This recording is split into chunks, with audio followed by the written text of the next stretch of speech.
You mentioned there's different phases. I think you mentioned this phase is recovery Yeah, phase. we have our planning phase, in which we're like getting ready for the impacts. We have the response phase, which is when that sun comes up, or we can open our doors, Yeah. that we're taking our immediate actions to address the impacts, respond to the impacts of it. And then the third phase after that is like recovery. So after we've kind of stabilized things, we're not saying it's back to normal by any stretch of the imagination, but once we've stabilized the incident and it's not getting worse and we understand what we're dealing with, then we switch to recovery so we can start trying to fix stuff and bring things back to a level of normal. And I'm sure you're getting information as the night went along and the waters came up to Yeah. historic levels. Yeah. At And that point, now are you changing the game plan, right? Like, yeah, wow. that's the hardest thing, is during that waiting moment, is that we don't really know what's Yeah. happening out there, because we get communications, we hear like the phone calls, the 911 stuff, but uh, we don't see what's happening. We don't have we don't see with our own eyes, and Right. we don't have cameras everywhere. We don't have units all over the place, specifically because we've like stationed in those disaster action zones. And so that's where the main people are like operating out of. And so we don't have eyes in the whole entire city. Yeah. So when that sun comes up and the doors open up, that's that first priority out of that response phase, is to just understand what happened. Right. And we start that crisis track operation up and send those guys out there into the fields to start to just see what happened, to understand what does it look like out there, what conditions are available, what hazards are out there. And so we can map out the whole entire city. They all have the routes that they drive, and we get a whole view of what are the conditions, what are the impacts, what are the severity of impacts. And that's kind of what that response phase is trying to do, is to just give us a picture of what we're working with. What do we need to respond to? What are the Wow. highest items that we need to address right off the bat? You guys almost become, and I think you mentioned this, kind of like the centralized 911 center, where now at this point, the fire department and the police department are looking to you. Where's the damage? Who needs help the most? Because you're the ones with the Yeah. information. And I won't say it's, I would say it's necessarily us, because we train, once again, we're not the infrastructure people. So we can give this information to the infrastructure folks. Like we have our infrastructure branch directors and our stormwater folks and our wastewater folks and our solid waste ones that are all there. And so we collect that data and then we provide that information to them, because they're the subject matter experts that know where the priorities, where do we go to, what do we work with.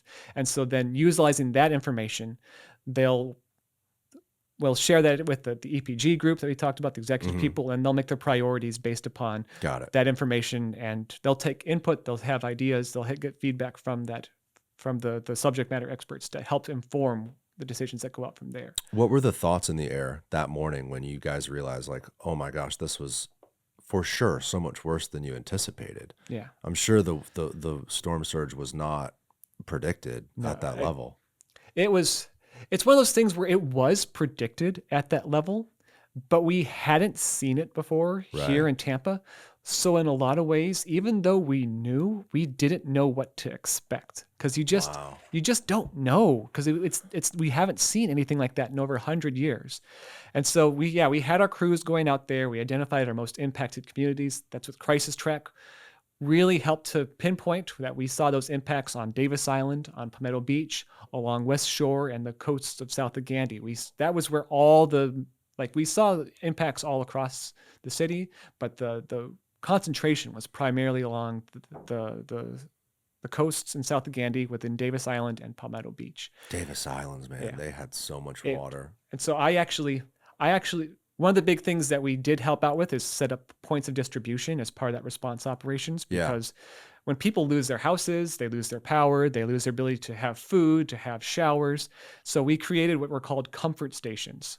And so we staged comfort stations in Davis Island and Palmetto Beach. Those were where we focused our first, after they looked through all the data, all the impacts, they prioritized, okay, these are the two places we need to get to first. And so we set up those comfort stations to have trailers that had showers, a laundry facility within a trailer, and then also a bathroom facility. And then we had MREs, meals ready to eat, like what we give to the military folks when they go on deployment.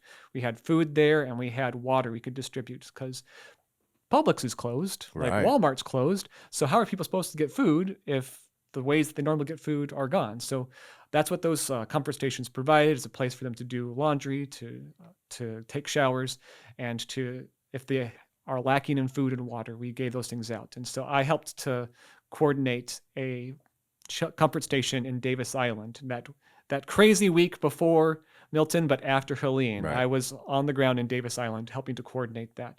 And it was shocking to see people's whole entire lives being taken out of their houses and put along the side of the road, and having like people in their 70s come up to me saying, I never thought I would be the person that needs help. Like I never imagined, like I've been here for 60 years and I couldn't ever see this happening.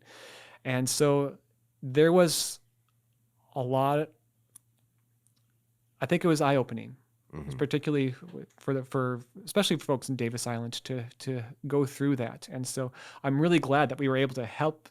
That was one of the most meaningful things in my career as an emergency manager, was actually being on the ground out there. Because normally we don't get that opportunity because we're back in the EOC and we're trying to coordinate information. But we had these opportunities to go out to coordinate these efforts. And so I had the fortune to be on the ground and to directly be helping people in their time of need, to give them that water, to give them the MREs, to give them the food, to their relief when they see that I couldn't wash my clothes here because my dryer got flooded and my washer got flooded. So, Hey guys, if you want to watch the full episode of this clip, click right here. Make sure to subscribe by clicking right here. Thank you for watching.